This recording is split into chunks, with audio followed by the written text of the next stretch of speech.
The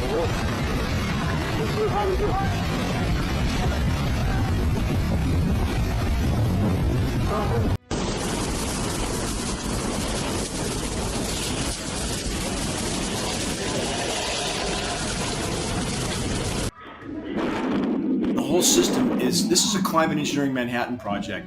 It is inconceivably massive, and the consequences will be beyond what most can even imagine if this continues. They can augment precipitation, they can diminish it, they can disperse it, they can completely cut off regions from any precipitation, just like they did with Pacific Palisades, for example.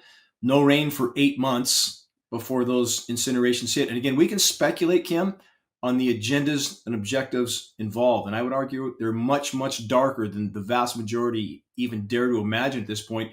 And as far as how dark those agendas are, let's just consider for a moment a quote from Zbigniew Brzezinski, former U.S. presidential advisor from President Johnson. We know how bad he was, all the way to 2017 when Brzezinski died. This is a very well-known quote, but he said that with today's technology, it's far easier to kill 1 million people than to control them.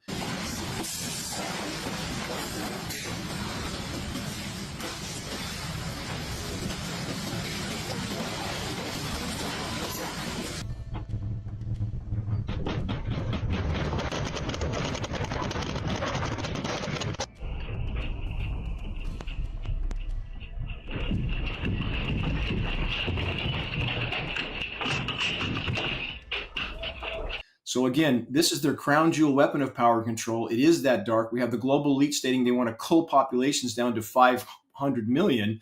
That's a big drop. And we have lots of different layers in this, medical scenarios that we just all went through in the start of the 2020s. But there is so much nefarious activity and various layers to this that most don't want to face it. But with climate intervention operations, Kim, it's not just weather warfare, covert weather warfare that they can blame on nature, as they're so good at doing. And you hear them, the local meteorologists and news anchors, constantly saying Mother Nature this, Mother Nature that. There's no Mother Nature anything about any weather event at this point. Nothing. In fact, they will try as hard as they can to hide these operations, because the moment the public knows what's been done to them without their knowledge or consent, every single weather cataclysm becomes a potential liability to those in power that have intervened in these operations for so long. And that is simply a tidal wave that would overturn the current paradigm. So they will try to hide this until the last possible moment. But because they've disrupted the entire system, it is impossible now to say that any particular weather event would have happened in that way, at that time, and that location, if not for these operations. Okay, how do they do it? You have, again, the dispersion of particulates in the atmosphere, how much particulate matter.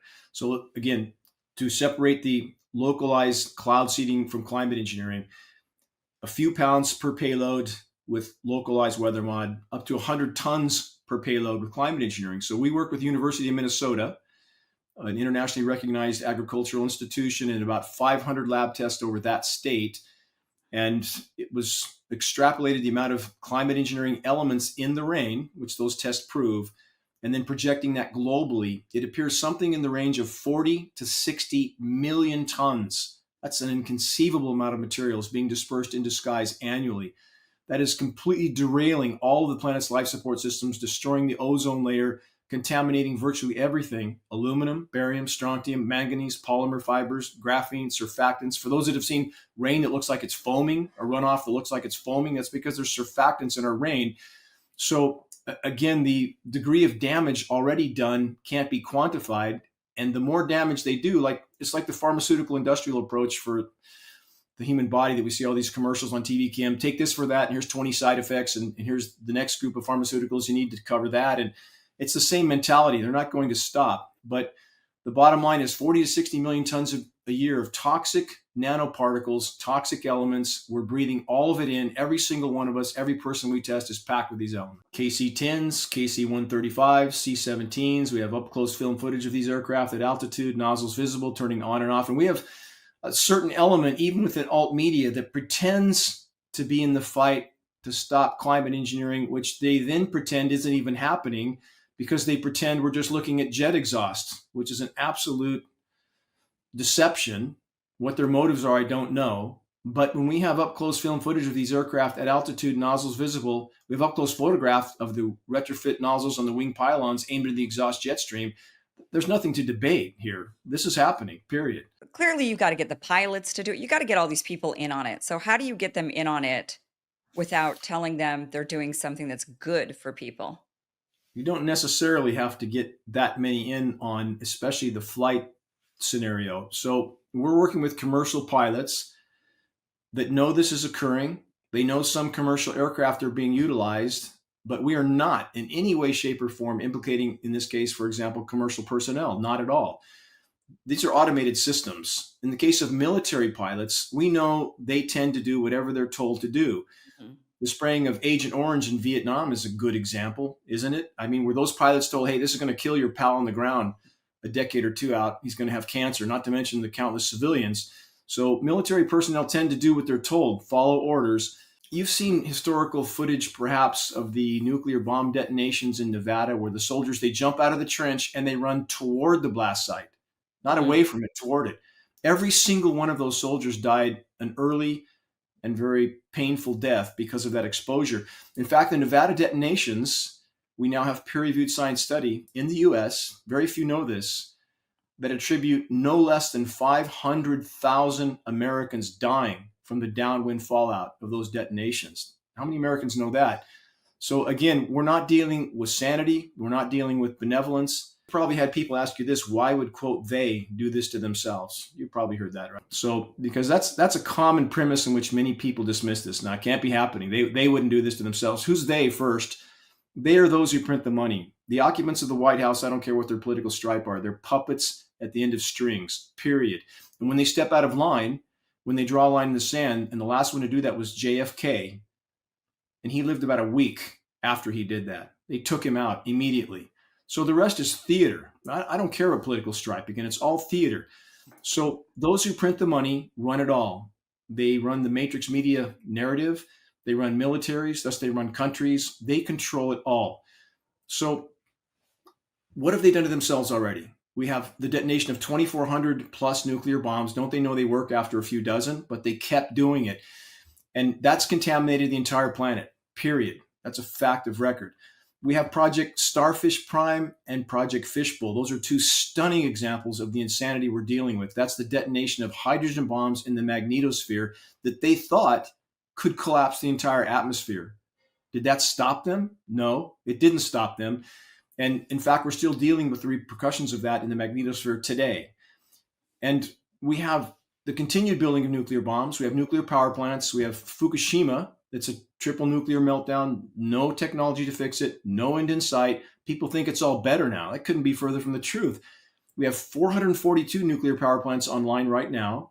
They're building 60 more, all of which will go into meltdown as societal collapse occurs. There's nobody to man those sites. It takes about 3 decades to cold shut down a nuclear power plant. So again, what I would argue is we're dealing with a headless, heartless, soulless cancer that's addicted to power and control. Does an addict care that the next fix may kill them? No, they don't. And also, I'll end with this. We have psychoanalysis of those in power. This is right from the manual, from extensive study. And the study cites, quote, a near total lack of comprehension as to the consequences of their actions, even to themselves. Power addict. What weather are we experiencing that they're creating? Are they creating earthquakes? Are they creating hurricanes, tornadoes? Or is it flooding? Is it just rain? Like, what is it exactly? Those are all great questions. And in every case, what I would argue is they are able to manipulate the template under which those conditions occur. So in the case of hurricanes, cyclonic rotations, and many people claim we could never manipulate something that large.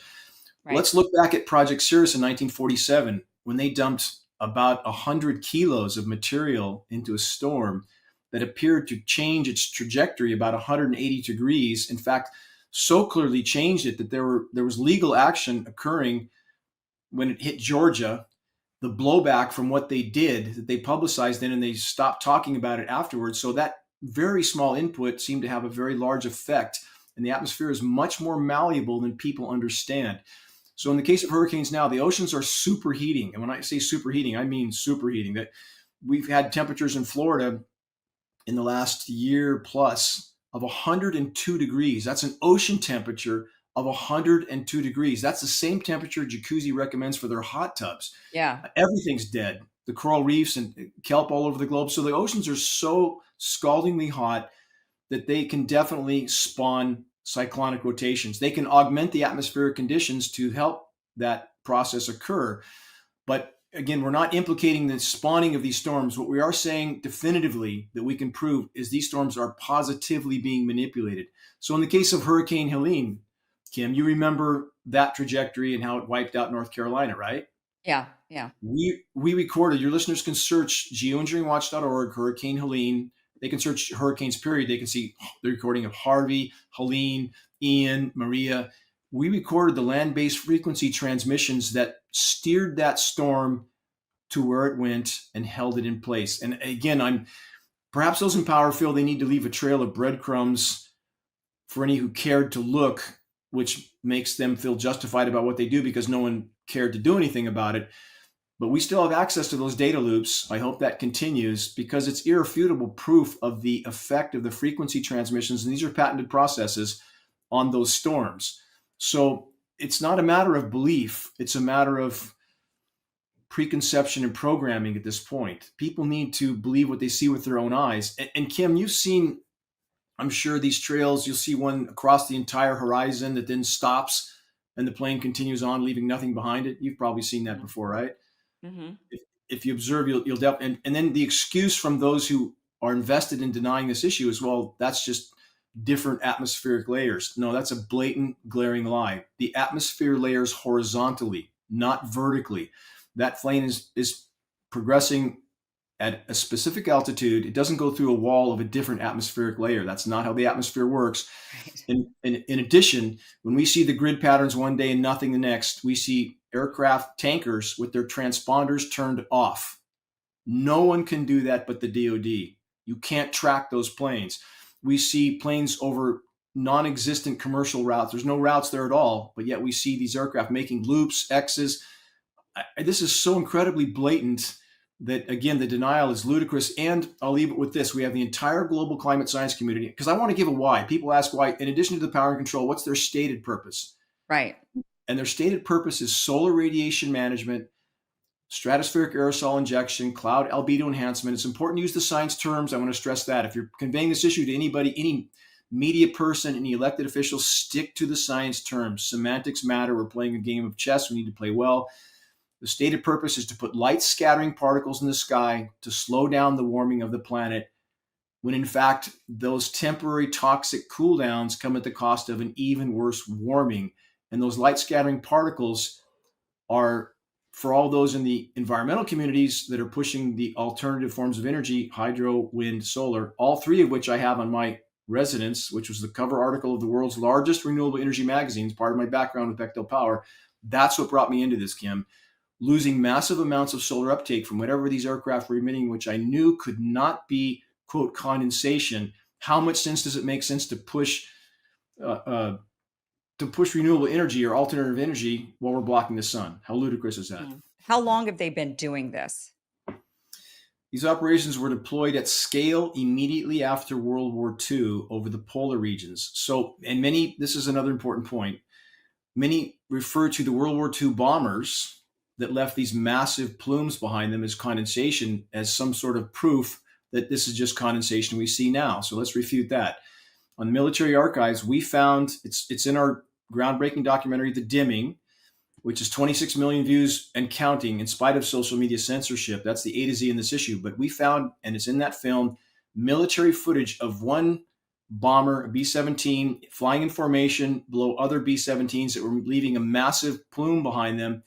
And then one directly above it shuts off instantly, as if that plume was cut with a knife. It was clearly a dispersion that was turned off. Did that plane drop out of the sky? Did it fall out of formation? Did it turn its engines off? No, that was a dispersion period. And that's proof of that dispersion. They would have had to have been doing beta testing in World War II in order to deploy immediately after World War II. So let's compare, again, even those engines with a modern jet engine, a high bypass turbofan jet engine, which is all military tankers, all commercial aircraft. That's a jet powered fan. 90% of the air that moves through that jet is not combusted. So by design, that jet aircraft, or that jet engine, is nearly incapable of producing any condensation trail except under rare and extreme circumstances. So again, we have the entire global climate science community right now, every country around the globe, describing exactly what we see in our skies as something they want to do immediately, to deploy jets to spray particles. But then they say, oh no, you're not seeing what you're seeing. That's not really what that is. It would look just like that and have the same effects, filling our skies with sun blocking filth, disrupting the rain cycle, destroying the ozone layer. But that's not what that is. It's ludicrous at this point. Absolutely ludicrous. Okay, when you see a natural disaster event like the flooding in Texas or a Mhm. hurricane, um, how do you know? I mean, certainly before they started doing this geoengineering, these types of events happened. I mean, since the dawn of time, we would imagine that there's been extreme weather events that have happened. How can you tell if one is because of geoengineering or just one is Mother Nature? Well, again, at this point, and this is why they're trying to hide this so desperately, because the liability issues are beyond calculation, because they've disrupted the entire system. So you can't say any event would have happened in that way at that time in that way without it. But in the case of Texas, again, we have recorded. It's on our website. We recorded the frequency transmissions that manipulated that moisture plume. Same with Hurricane Ian, Harvey, and we have other events too, Kim. Do you remember when Dubai got, this is about 2 years ago, they got 2 years worth of rain in six Yeah. hours? Yeah. So let's look at that event. Dubai, days earlier, announced they were going to ditch the dollar. And then they were hit with this massive storm. They initially admitted that they had their weather modification operations being conducted in the days before. But again, we're still comparing the ant to the elephant. Then they backtracked off that because it started to raise a lot of attention, which they didn't want. We recorded in the Persian Gulf off the coast of Dubai the day before and the day of massive frequency transmission signatures on aerosolized cloud cover. That means there are geoengineering operations going on there at that time. So again, there's an indisputable correlation between these events, the timing, what was the shot across the bow of the country that was stepping out of line. And you asked a question earlier, which I didn't answer. I apologize. You asked about tectonic weaponry. And that's really beyond what most people can accept as being a reality. Let's look at Turkey. When Turkey announced they were going to uh, ditch NATO, and they were going against the tide, then they get clusters of earthquakes, wiped out so much of their country. You remember that, right? Yeah. So, with weapons of mass destruction like HARP in Alaska, many of your listeners may know what HARP is. It's a benign acronym that means nothing, and it's meant to mean nothing because people don't, or those in power don't want people to understand that's a weapon of mass destruction. It's called an ionosphere heater. And what that facility does, it's no secret that it exists. Everything I'm stating is not a secret. It's historical record. It's the record of the data that's involved with that facility.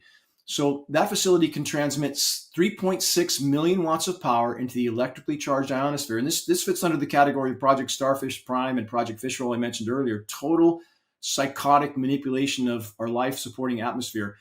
It causes an electrical chain reaction in the ionosphere that causes the atmosphere to expand up and down. And the downward push creates a high-pressure heat dome. And we hear that term all the time now, all the time. And that compressing air heats the area below it, and it circulates upper level wind currents clockwise around it like a pulley. And that's part of how they manipulate atmospheric pressure zones and thus wind flows, thus precipitation where it falls, where it doesn't. And that is why the West Coast is continually baked and burned, and the East Coast is getting far more rain than they should. Right?